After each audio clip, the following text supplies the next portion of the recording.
Assalamualaikum warahmatullahi wabarakatuh. Di sini kami kelompok 1 yang terdiri Saiful sebagai ketua kelompok, Yuni Erawati anggota, Dwi Rosiana anggota, Muhammad Ipung Dian Abadi anggota, serta Sulimanto anggota kelompok. Di sini kami akan membacakan atau mempresentasikan tugas kelompok penilaian kinerja tentang latihan simulasi.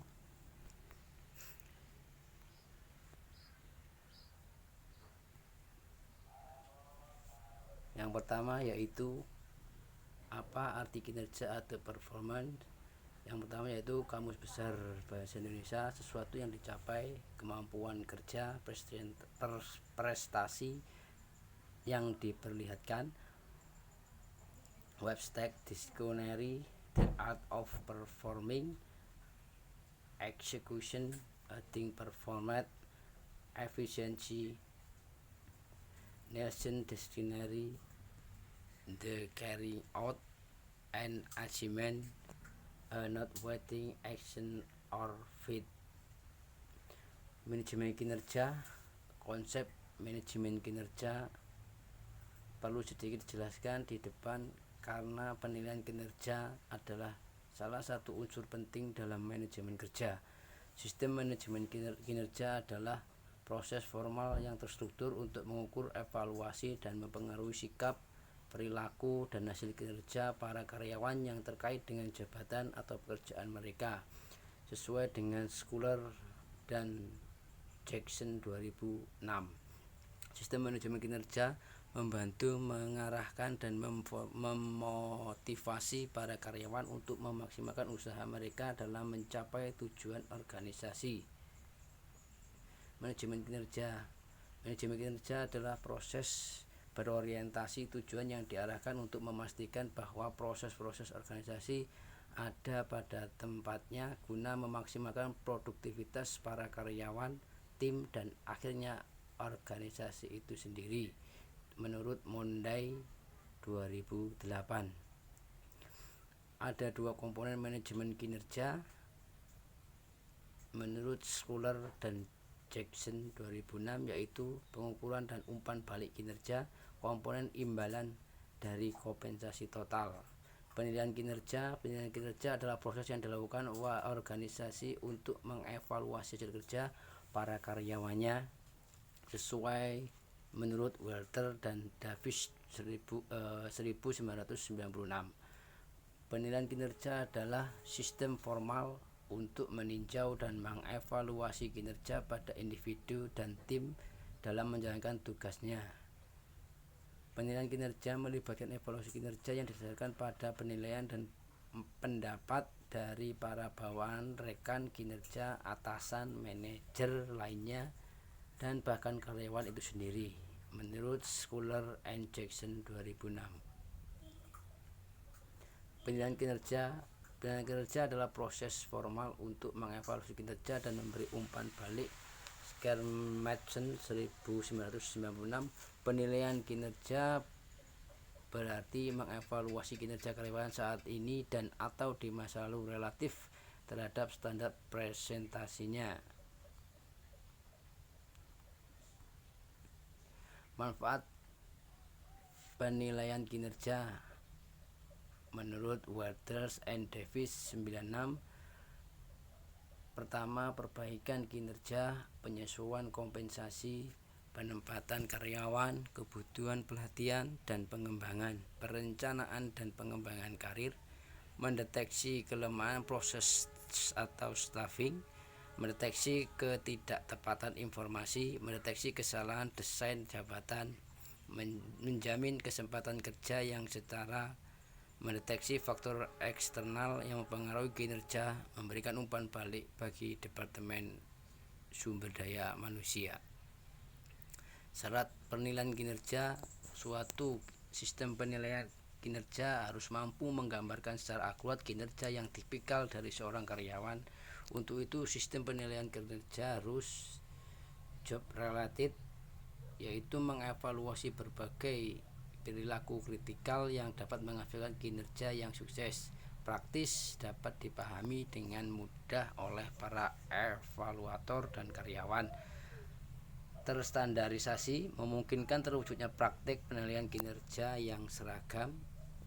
Standar kinerja atau performance standard adalah tolak ukur atau benchmark yang digunakan untuk mengukur kinerja. Agar efektif, standar tersebut harus terkait dengan hasil yang diharapkan dari setiap jabatan. Standar kinerja yang terkait dengan suatu jabatan atau job related bisa diperoleh melalui proses analisis jabatan. Prinsip SMART dalam penetapan standar kinerja: spesifik, jelas, dan terinci. Measurable atau dapat diukur. Achievable dapat dicapai berdasarkan kesepakatan antara karyawan dengan atasannya. Result oriented berorientasi pada hasil. Time framed jelas jangka waktu pencapaiannya. Ukuran kinerja adalah nilai atas peringkat yang digunakan untuk mengevaluasi kinerja. Ukuran kinerja harus mudah digunakan, dapat diandalkan atau reliable, dan mampu melaporkan perilaku kritikal yang menentukan kinerja. Jenis dan akurasi ukuran kinerja. Tipe ukuran kinerja objektif dan subjektif. Tingkat akurasi relatif, langsung dan tidak langsung. Langsung bisa dikategorikan sangat tinggi dan tidak langsung tinggi. Untuk subjektif, rendah dan sangat rendah. Proses penilaian kinerja menurut Monday 2008 mengidentifikasi tujuan-tujuan spesifik penilaian kinerja, menyusun kriteria-kriteria kinerja dan mengkomunikasikannya kepada para karyawan, memeriksa pelaksanaan pekerjaan, menilai kinerja, mendiskusikan hasil perbaikan bersama karyawan. Tantangan penilaian kinerja. Dalam merancang sebuah sistem penilaian kinerja yang efektif, kita perlu mempertimbangkan berbagai tantangan berikut ini. 1. Kendala hukum. 2. Bias penilaian. Masalah lintas budaya. Akan kita jelaskan dari 3 tantangan berikut ini. Kendala hukum. Waters and Davis 96, Schuler dan Jackson 2006. Negara seperti Amerika Serikat sudah sangat maju dalam mengukur permasalahan penilaian kinerja secara hukum. Di negara kita hal ini memang belum diatur secara khusus, namun dengan terbentuknya pengadilan hubungan industrial atau yang dipelajari secara khusus pada mata kuliah hukum ketenagakerjaan, bukan tidak mungkin dalam waktu tidak lama lagi akan muncul aturan-aturan hukum yang terkait dengan penilaian kinerja di perusahaan Indonesia. Menurut hukum, penilaian kerja harus bebas dari diskriminasi, job related atau berkaitan dengan jabatan atau pekerjaan, valid, sah sebagai alat ukur, reliable atau dapat diandalkan, dipergunakan secara adil. Beberapa syarat penilaian kinerja dan umpan balik yang bisa dipertanggungjawabkan secara hukum diringkas dari Schuler and Jackson 2006. 1. Harus didasarkan pada hasil analisis jabatan. 2. Harus standar dan formal. 3. Standar harus dikomunikasikan kepada karyawan sebelum periode penilaian. Data yang digunakan harus objektif dan tidak terkontaminasi. Pengukuran harus ada dimensi kerja yang spesifik. Jika yang dinilai adalah perilaku, maka penilaian harus punya cukup waktu untuk melakukan observasi. Untuk meningkatkan reliabilitas perlu ada lebih dari satu penilaian. Penilaian yang ekstrim perlu dilengkapi dokumentasi keperilakuan. Para karyawan harus diberi kesempatan meninjau hasil penilaian terhadap mereka. Para penilai atau raters harus dilatih untuk mencegah diskriminasi dan agar mampu menilai secara konsisten. Penilaian harus sering dilakukan, paling tidak setahun sekali, atau bisa lebih sesuai kebutuhan suatu perusahaan. Untuk bias penilaian, bias adalah gangguan ketidakakuratan dalam pengukuran. Beberapa bias penilaian Rater biases yang paling umum terjadi adalah 1. Efek halo, kesalahan. 2. Kesalahan karena tendensi pusat atau central tendency. 3. Bias karena kemurahan, leniency atau kekakuan atau strictness. 4. Bias lintas budaya. 4. Prasangka pribadi. 6. Efek resensi. Metode penilaian kinerja. 1. Penilaian umpan balik, metode skala penilaian, metode insiden kritis, metode esai, metode standar kerja, metode perangkat, metode distribusi dipaksakan, metode skala penilaian berjangkar keberlakuan, sistem berbasis hasil. Metode penilaian umpan balik meliputi masukan evaluasi dari banyak level dalam perusahaan-perusahaan sebagaimana pula dari sumber-sumber eksternal.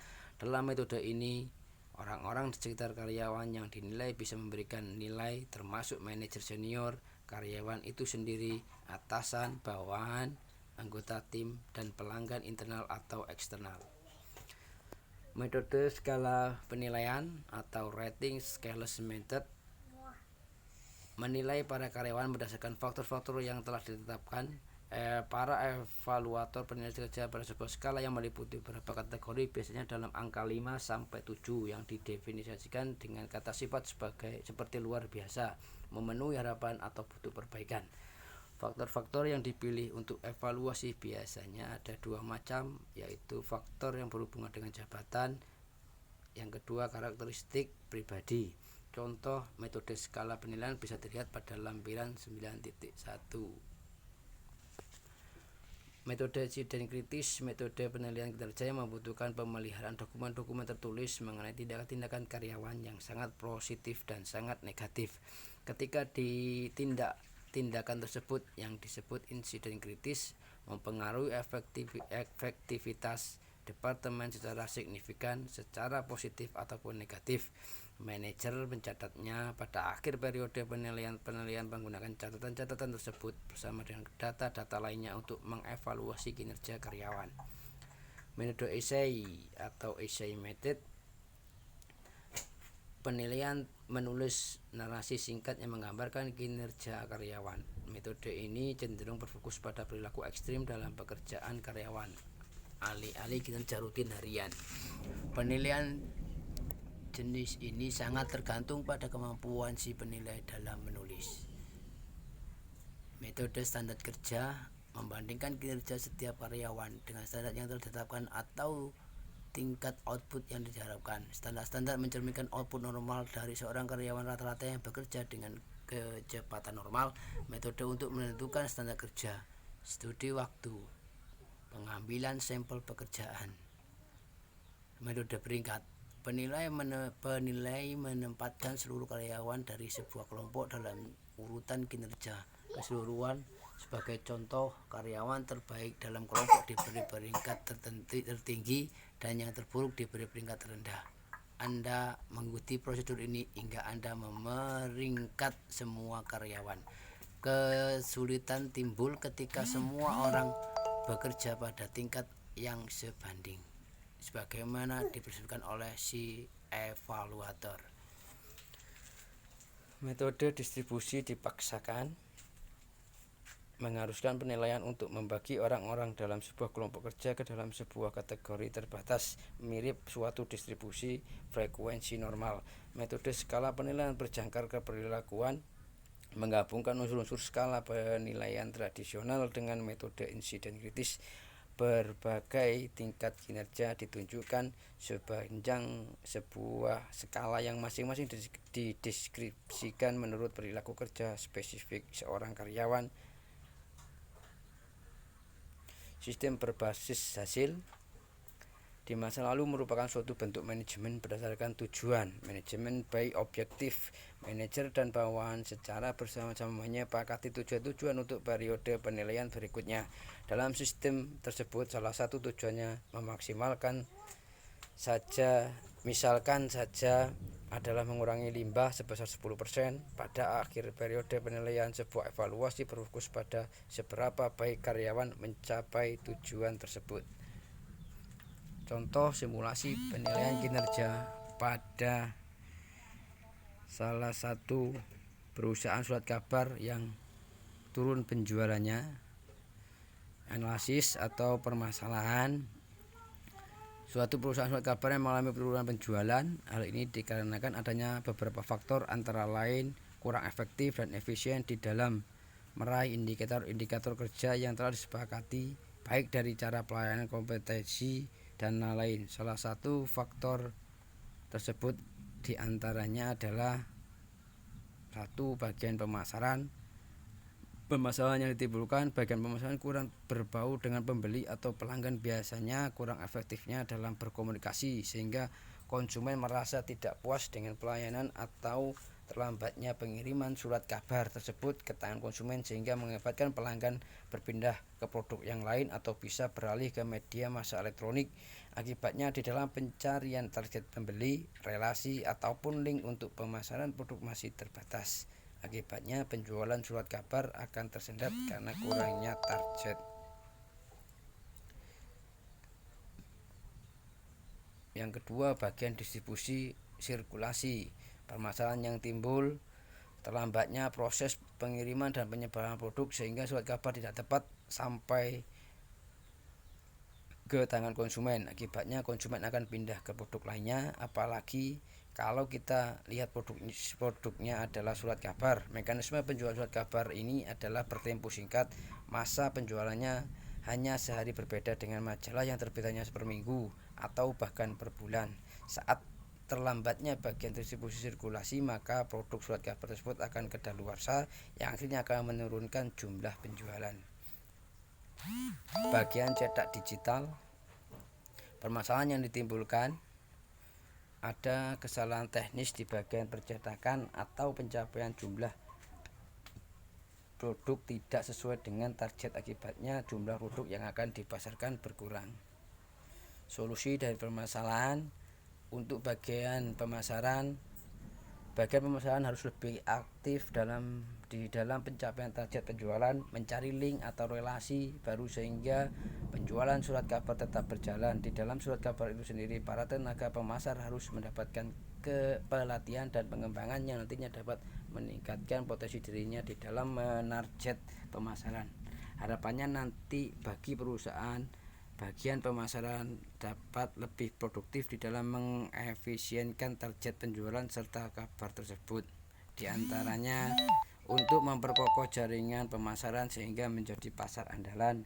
Bagian sirkulasi harus aktif mengembangkan wilayah keagenan yang dapat membuka peluang penjual secara langganan, misalnya menjalin kerjasama dengan aparat kecamatan, kelurahan, RT atau RW dan pengurus Karang Taruna, bahkan ibu-ibu PKK.